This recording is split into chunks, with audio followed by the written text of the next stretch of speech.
आदरणीय साथियों, कल राहुल जी के बारे में सूरत के कोर्ट ने एक फैसला दिया और 2 साल की सज़ा सुनाई गई और जिसमें उसे बेल भी मिली और 1 महीने के लिए अपील करने का वक्त भी दिया।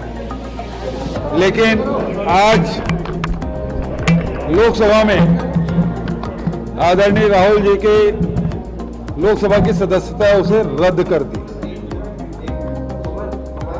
ये इस बात का परिचायक है कि राहुल जी को डराना चाहते हैं। वो राहुल जी जो पूरे हिंदुस्तान के लोगों को कहते हैं डरो मत, उसे डराने की कोशिश। दूसरी बात, जो तानाशाह है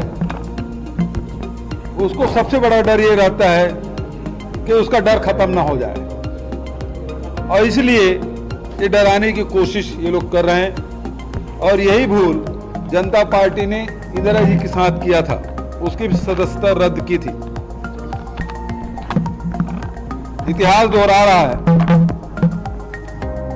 लेकिन इससे हम डरने वाले नहीं हैं। हम जनता की अदालत में जाएंगे, जनता के लिए लड़ेंगे और राहुल जी हमारे जननेता होंगे।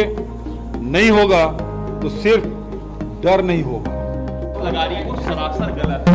ये डर इस बात का है कि अडानी के मामले में भारतीय जनता पार्टी मौन साधी हुई है और अडानी के मामले में लोकसभा में राहुल जी ने जो सवाल उठाए थे उसके सदस्यता रद्द होने के बावजूद भी वो जो सवाल है वो अपने अभी भी खड़े हुए हैं। भारतीय जनता पार्टी को और केंद्र में बैठे हुए सत्तासीनों को इस सवाल का जवाब तो देना ही होगा जो राहुल जी ने